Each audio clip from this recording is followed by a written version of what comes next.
प्रधानमंत्री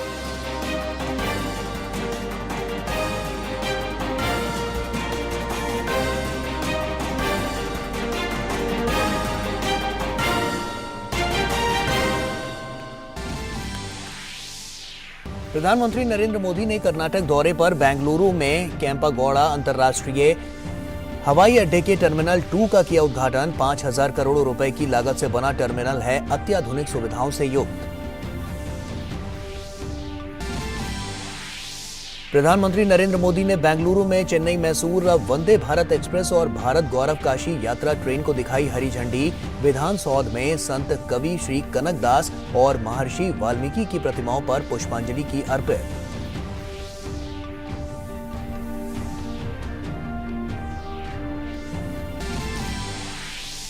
तमिलनाडु के दौरे पर प्रधानमंत्री मोदी आज डिंडीगुल के पास गांधीग्राम ग्रामीण संस्थान के 36वें दीक्षांत समारोह में होंगे शामिल। संस्थान के छात्रों में प्रधानमंत्री मोदी के दौरे को लेकर जबरदस्त उत्साह।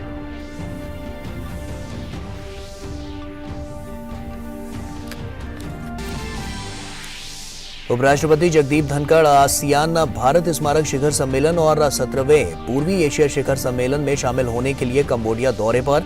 आसियान भारत संबंधों की 30वीं वर्षगांठ को आसियान भारत मित्रता वर्ष के रूप में जा रहा है मनाया।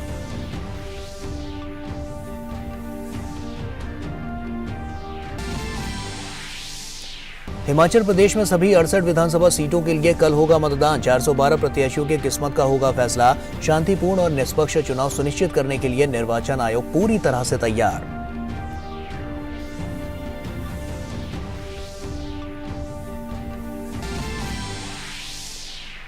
भारत दौरे पर अमेरिकी वित्त मंत्री जेनेट येलेन ने नोएडा में माइक्रोसॉफ्ट इंडिया डेवलपमेंट सेंटर का किया दौरा। भारत को दुनिया की सबसे तेजी से उभरती अर्थव्यवस्थाओं में से एक बताया। और एशियाई मुक्केबाजी चैंपियनशिप में आज 5 भारतीय महिला मुक्केबाज फाइनल में स्वर्ण के लिए करेंगी मुकाबला। मुक्केबाज शिव थापा भी पहुंचे फाइनल में। शनिवार को करेंगे उज्बेकिस्तान के अब्दुल्ला रोसलान का सामना।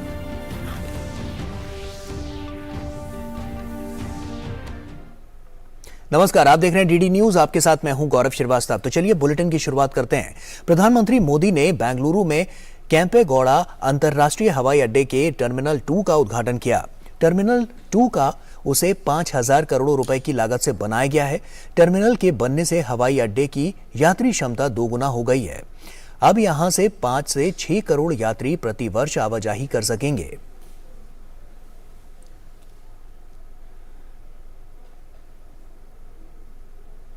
प्रधानमंत्री मोदी ने केंपेगौड़ा अंतर्राष्ट्रीय हवाई अड्डे के मॉडल का भी अवलोकन किया। नवरस की थीम के साथ टर्मिनल 2 कर्नाटक की विरासत और संस्कृति के साथ ही व्यापक भारतीय लोकाचार को समेटे हुए है। बेंगलुरु को गार्डन सिटी के नाम से जाना जाता है। ऐसे में टर्मिनल की संरचना बनाते वक्त इसका खास ख्याल रखा गया है। वहीं यहां यात्री 10,000 से अधिक वर्ग मीटर में बनी हरी दीवारों, हैंगिंग गार्डन और विभिन्न प्रकार के उद्यानों से होकर गुजरेंगे। एयरपोर्ट की खास बात है कि इसका यूएस ग्रीन बिल्डिंग काउंसिल द्वारा प्लैटिनम रेटिंग प्रमाणित होना हवाई अड्डे ने अक्षय ऊर्जा के 100% उपयोग के साथ सस्टेनेबिलिटी के मामले में एक बेंचमार्क स्थापित किया है। इसके साथ ही प्रधानमंत्री मोदी ने केंपेगौड़ा अंतर्राष्ट्रीय हवाई अड्डे पर यात्रियों को दी जा रही सुविधाओं की भी विस्तार से जानकारी ली। प्रधानमंत्री नरेंद्र मोदी ने आज कर्नाटक के बेंगलुरु के केएसआर रेलवे स्टेशन पर वंदे भारत एक्सप्रेस को झंडी दिखाई। ये चेन्नई से बेंगलुरु होते हुए मैसूरू के लिए बीच चलेगी। वहीं 500 किलोमीटर की दूरी से ये 6 घंटे 30 मिनट में ये पूरा करेगी। वहीं चेन्नई से बेंगलुरु के बीच 4.5 घंटे का समय लगेगा। ये देश की 5वीं जबकि दक्षिण भारत की पहली वंदे भारत एक्सप्रेस ट्रेन है। इस ट्रेन के जरिए चेन्नई के औद्योगिक केंद्र और बेंगलुरु के टेक और स्टार्टअप हब और प्रसिद्ध पर्यटन शहर मैसूर के बीच कनेक्टिविटी बढ़ने की उम्मीद है।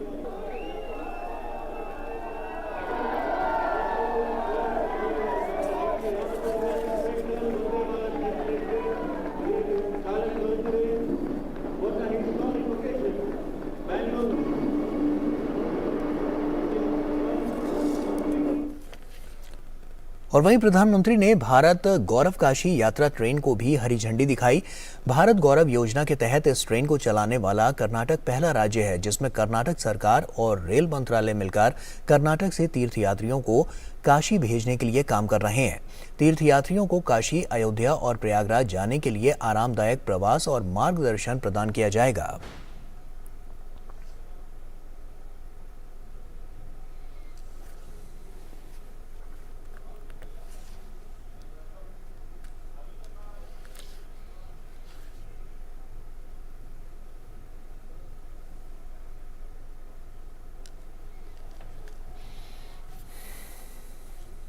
और कर्नाटक की अपनी यात्रा में प्रधानमंत्री सबसे पहले बेंगलुरु स्थित विधानसौधा यानी विधानसभा पहुंचे, जहां उन्होंने वहां संत कवि श्री कनकदास की प्रतिमा पर पुष्पांजलि अर्पित की।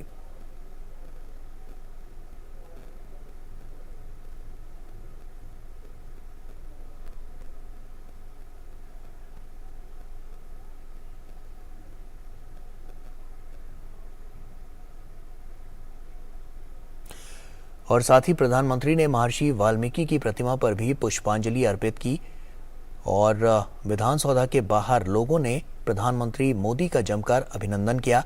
भीड़ का उत्साह देख प्रधानमंत्री ने भी उन्हें निराश नहीं किया। प्रधानमंत्री नरेंद्र मोदी तमिलनाडु का भी दौरा करेंगे। प्रधानमंत्री दोपहर करीब 3:30 बजे तमिलनाडु के डिंडीगुल के पास गांधीग्राम ग्रामीण संस्थान का भी दौरा करेंगे। प्रधानमंत्री गांधीग्राम ग्रामीण संस्थान के 36वें दीक्षांत समारोह में शामिल होंगे। दीक्षांत समारोह में 2018 से 19 और 2019 से 20 बैच के 2300 से अधिक छात्र डिग्री प्राप्त करेंगे। गांधीग्राम ग्रामीण संस्थान परिसर में स्थित गांधी संग्रहालय अपने में इतिहास समेटे हुए है और इस पुस्तकालय में अश्वेतों के गांधी कहे जाने वाले मार्टिन लूथर किंग भी गांधी जी के बारे में अध्ययन करने आए थे। वहीं प्रधानमंत्री के दौरे को लेकर संस्थान के छात्र उत्साह से लबरेज हैं।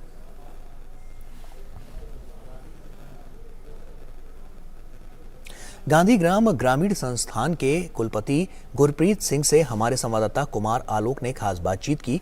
आप भी देखिए। हमारे साथ हैं गांधीग्राम रूरल इंस्टीट्यूट के कुलपति महोदय गुरमीत सिंह जी, और कल प्रधानमंत्री कॉन्वोकेशन जो 36 कॉन्वोकेशन प्रोग्राम है उसको संबोधित करेंगे, लोगों को विद्यार्थियों को डिग्रियां वितरित करेंगे। गुरमीत सिंह जी, हम आपसे जानना चाहेंगे कि प्रधानमंत्री का दौरा ये अपने आप में कितना इंपॉर्टेंट रखता है। सबसे पहले मैं शुरू करूँगा, ये जो विश्वविद्यालय है गांधीग्राम रूरल इंस्टीट्यूट, ये अपने में एक बहुत महत्वपूर्ण विश्वविद्यालय है, क्योंकि ये शुरू हुआ था गांधी जी के डायरेक्शन पर। हर तरफ लोगों ने इसमें आके स्टडी किया। उन्होंने बहुत मेहनत करके हर एरिया में यहाँ स्टडी करके और विदेशों में भी गए और अच्छे अच्छे जॉब्स लिए। इस एरिया में बहुत इम्प्रूवमेंट हुई, इसलिए। और फिर रूरल इंस्टीट्यूट होने से जो एग्रीकल्चरल एक्टिविटी है, खेती बाड़ी की, उसमें भी सोसाइटी ने और यूनिवर्सिटी ने मिल के इसको बढ़ाया। ज़मीन की एनालिसिस की, धरती में क्या तरह का बीज होना चाहिए, किस तरह के फर्टिलाइज़र होने चाहिए, और रेगुलर गाइडेंस इन्होंने फार्मर्स को दिया, किसानों को।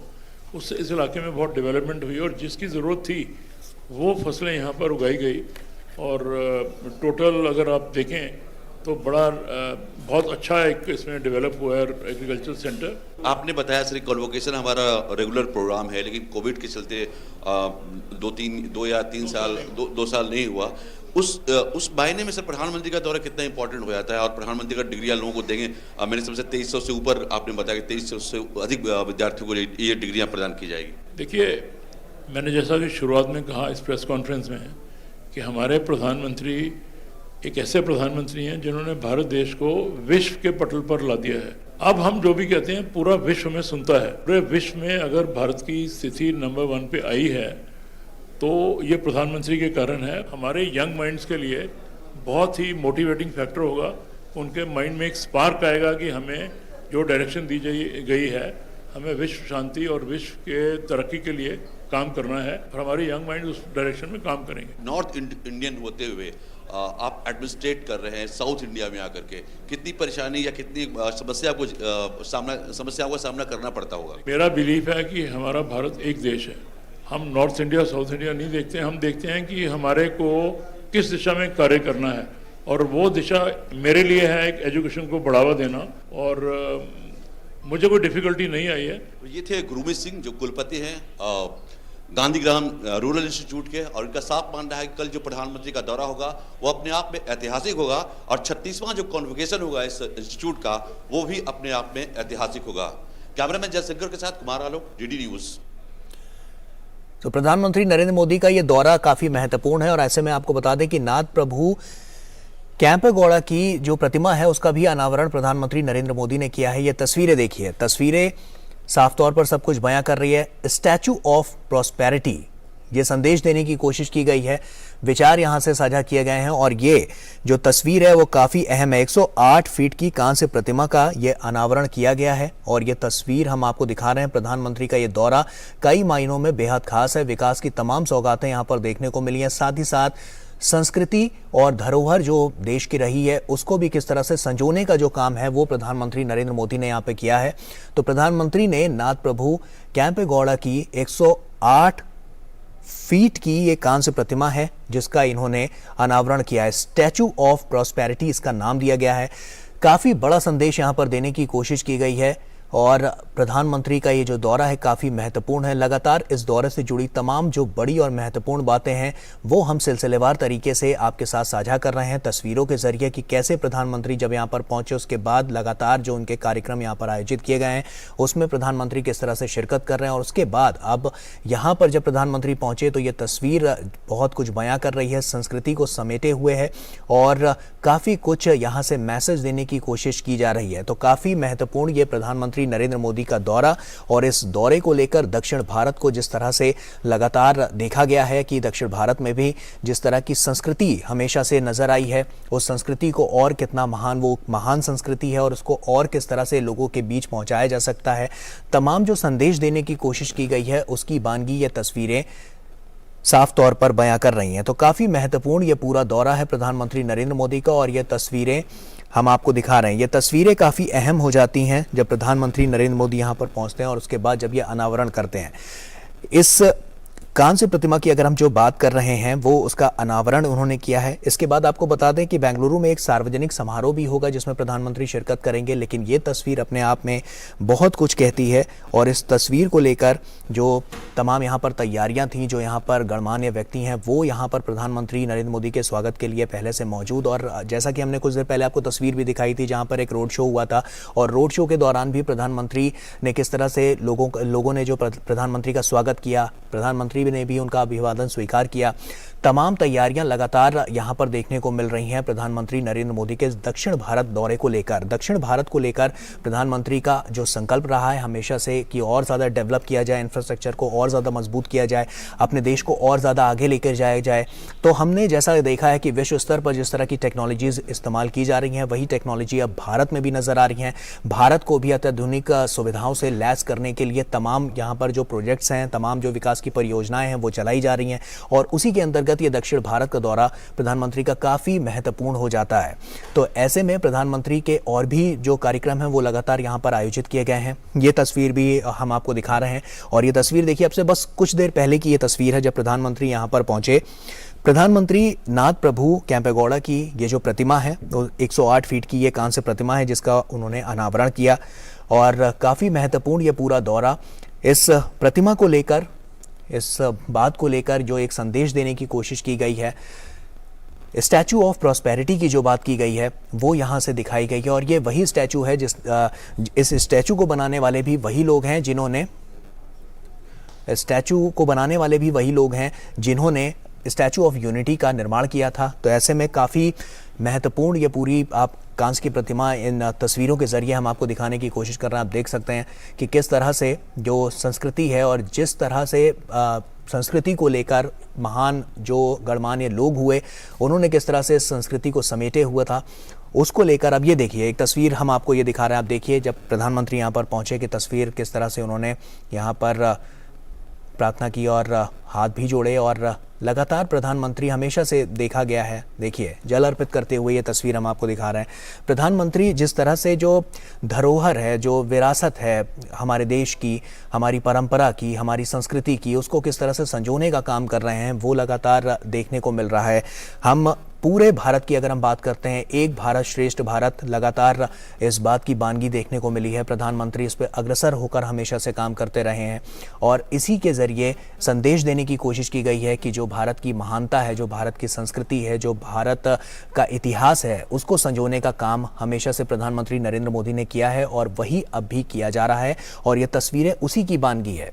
आप देख सकते हैं कि किस तरह से जो हमारे नायक थे, जिन्होंने एक बड़ा यहाँ पर योगदान अपना दिया है, उनके लिए इस तरह की प्रतिमा बनवाना और स्टैचू ऑफ प्रॉस्पेरिटी की जिस तरह की बात की जा रही है, उसका संदेश लोगों तक पहुँचाना, उनके विचार लोगों तक साझा करना, तो ये तमाम जो बातें हैं वो लगातार यहाँ पर देखने को मिल रही हैं और इसीलिए प्रधानमंत्री लगातार इनको संजोने का काम कर रहे हैं, इनको और सजाने का काम कर रहे हैं, किस तरह से जन जन तक ये बात पहुँचे और सिर्फ भारत की बात नहीं, अंतर्राष्ट्रीय स्तर पर भी किस तरह से भारत की संस्कृति, भारत की जो धरोहर है वो पहुँचे, उसका मैसेज पहुँचे और उनके विचार वहाँ तक साझा किए जाएँ। इसके लिए लगातार अग्रसर होकर ये काम कर रहे हैं और ये तस्वीरें उसी की बानगी है। तो आप देख सकते हैं कि इस कांस्य प्रतिमा का अनावरण किया गया और प्रधानमंत्री नरेंद्र मोदी द्वारा। एक छोटे से ब्रेक का वक्त हो गया यहाँ पर, जल्द लौटते हैं।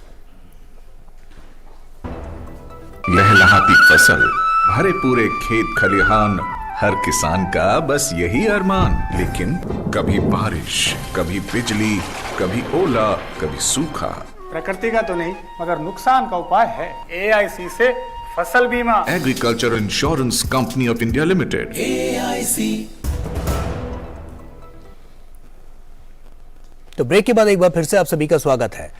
प्रधानमंत्री कल आंध्र प्रदेश के विशाखापट्टनम में कई परियोजनाओं का उद्घाटन और शिलान्यास करेंगे। प्रधानमंत्री 10,500 करोड़ रुपए से अधिक की परियोजनाओं की आधारशिला रखेंगे और राष्ट्र को समर्पित करेंगे। वे 6 लेन के ग्रीनफील्ड रायपुर विशाखापट्टनम आर्थिक गलियारे के आंध्र प्रदेश खंड की आधारशिला रखेंगे।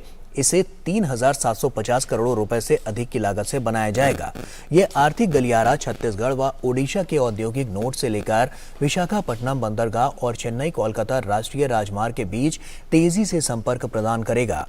प्रधानमंत्री विशाखापट्टनम में कॉन्वेंट जंक्शन से शीला नगर जंक्शन तक एक समर्पित पोर्ट रोड की आधारशिला भी रखेंगे।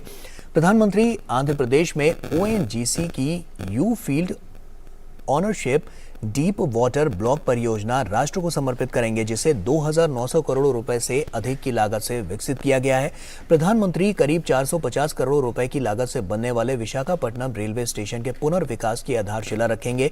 ये पुनर्विकसित स्टेशन प्रतिदिन 75,000 यात्रियों को सेवाएं देगा और आधुनिक सुविधाएं प्रदान करके यात्री अनुभव में सुधार करेगा। प्रधानमंत्री विशाखापट्टनम फिशिंग हार्बर के आधुनिकीकरण और उन्नयन की आधारशिला भी रखेंगे। उन्नयन और आधुनिकीकरण के बाद इस फिशिंग हार्बर की हैंडलिंग क्षमता 150 टन प्रतिदिन से दोगुना होकर लगभग 300 टन प्रतिदिन हो जाएगी।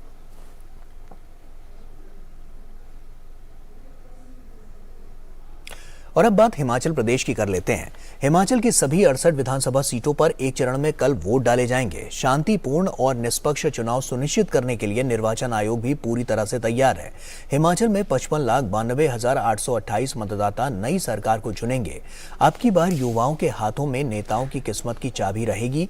इस बार के चुनाव में 18 से 19 वर्ष की आयु के 1,93,106 युवा नई सरकार को चुनेंगे। हिमाचल में कुल मतदाताओं में 28,54,945 पुरुष, जबकि 27,37,845 महिला और 38 थर्ड जेंडर मतदाता हैं।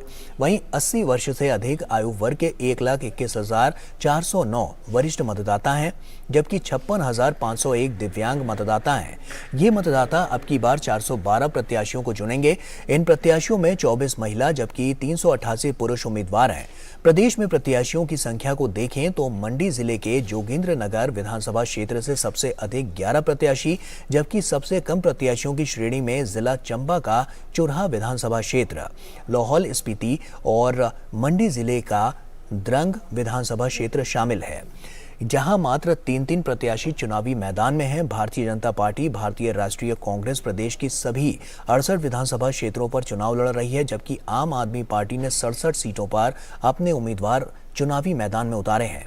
बहुजन समाज पार्टी के 53, राष्ट्रीय देवभूमि पार्टी के 29, मार्क्सवादी कम्युनिस्ट पार्टी के 11, हिमाचल जन क्रांति पार्टी के 6, हिंदू समाज पार्टी और स्वाभिमान पार्टी के 3-3, हिमाचल जनता पार्टी, भारतीय वीर दल, सैनिक समाज पार्टी और राष्ट्रीय लोक नीति पार्टी व भारतीय कम्युनिस्ट पार्टी का एक उम्मीदवार चुनावी मैदान में है। निर्दलीय प्रत्याशियों की जो संख्या है वो 99 है।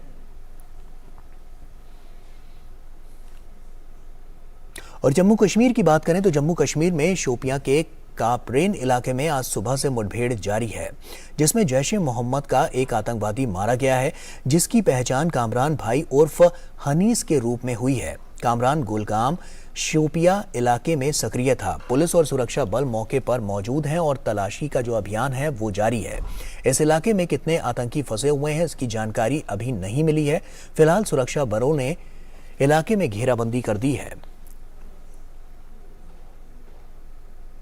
और अमेरिकी वित्त मंत्री जेनेट येलेन भारत के दौरे पर हैं। उन्होंने आज नोएडा में माइक्रोसॉफ्ट इंडिया डेवलपमेंट सेंटर का दौरा किया। अमेरिकी वित्त मंत्री के रूप में भारत की उनकी ये पहली यात्रा है। भारत दुनिया की सबसे तेजी से उभरती अर्थव्यवस्थाओं में से एक है। येलेन ने कहा है कि मुझे भारत आकर खुशी हो रही है, क्योंकि भारत अपनी आजादी के 75वें वर्ष का जश्न मना रहा है।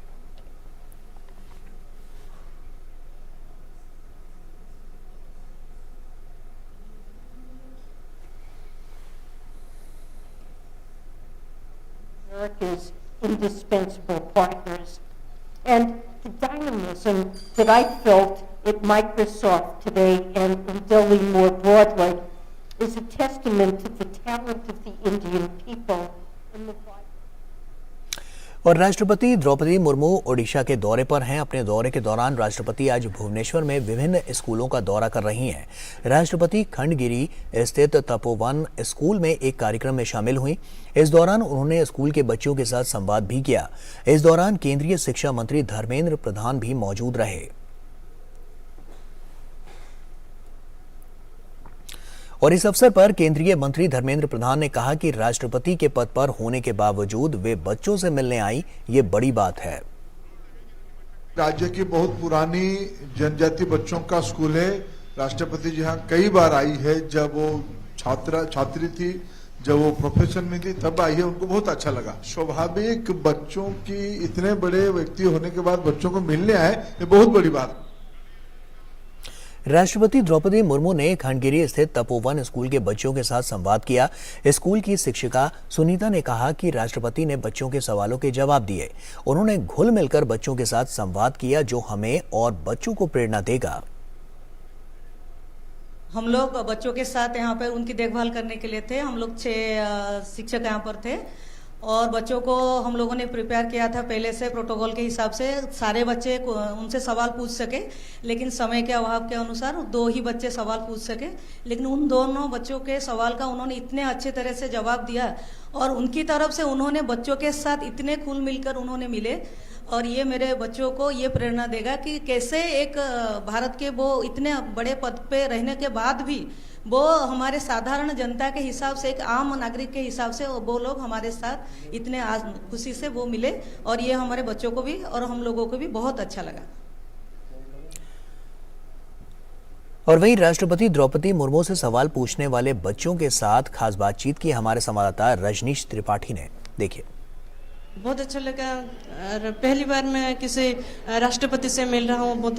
मुझे बहुत अच्छा लगा, दिल से बहुत अच्छा लगा। मैं सोचा नहीं था कि ऐसे राष्ट्रपति आएंगे और हमसे मिलके जाएंगे। आज मैं उनको मैं एक सवाल किया था। पढ़ाई में वो थोड़ा कमजोर था, मैं उतना आगे नहीं था, तो हमको बोले वो तुम जैसे ये ट्राई करो, जैसे ऊपर अच्छे पढ़ने के लिए और ऊपर जाने के लिए, और एक अच्छा इंसान बन के बड़ा लोग बन के अच्छा करो। मैंने पूछा कि आप पहले टीचर थे, तो आज आप हम सब से मिलके आपको कैसा लग रहा है? उन्होंने कहा कि हम सब से मिलकर उन्हें उनकी बचपन की बातें याद आ रही हैं, वो कैसे क्लासरूम में जाके पढ़ते थे और डिफ़िकल्ट सिचुएशन में गुजरकर इस तक पहुँचे हैं, ये सब उन्होंने कहा। उपराष्ट्रपति जगदीप धनखड़ आसियान भारत स्मारक शिखर सम्मेलन और 17वें पूर्वी एशिया शिखर सम्मेलन में हिस्सा लेने के लिए कंबोडिया के लिए रवाना हुए। कंबोडिया आसियान के वर्तमान अध्यक्ष के रूप में इन शिखर सम्मेलनों की मेजबानी कर रहा है। इस वर्ष आसियान भारत संबंधों की 30वीं वर्षगांठ है और इसे आसियान भारत मित्रता वर्ष के रूप में मनाया जा रहा है।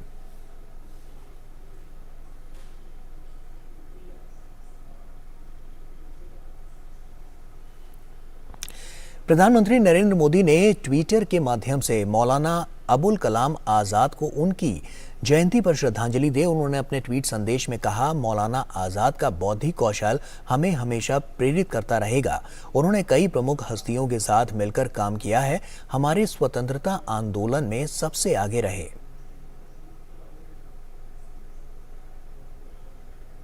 प्रधानमंत्री नरेंद्र मोदी ने स्वतंत्रता सेनानी जेबी कृपलानी की जयंती पर उनको श्रद्धांजलि दी। कांग्रेस के पूर्व अध्यक्ष और समाजवादी दिग्गज को श्रद्धांजलि देते हुए प्रधानमंत्री मोदी ने ट्वीट करके कहा, हमारे स्वतंत्रता संग्राम में योगदान देने के लिए जेबी कृपलानी का बहुत सम्मान किया जाता है। उन्होंने सांसद के तौर पर एक गहरी छाप छोड़ी है। शिक्षा और सामाजिक सेवा के प्रति उनका योगदान भी उल्लेखनीय है। वाणिज्य और उद्योग राज्य मंत्री सोम प्रकाश ने वेयर हाउसिंग स्टैंडर्ड पर ई बुक जारी की। सोम प्रकाश ने कहा कि देश के विकास में लॉजिस्टिक सेक्टर का अहम योगदान है। नई लॉजिस्टिक नीति ने इस सेक्टर को काफ़ी फायदा इससे होगा। वहीं उन्होंने कहा है कि देश में लॉजिस्टिक कास्ट काफ़ी ज़्यादा है, उसे सिंगल डिजिट में लाने का प्रयास किया जा रहा है। व्यवसाय को आसान बनाने की दिशा में बहुत काम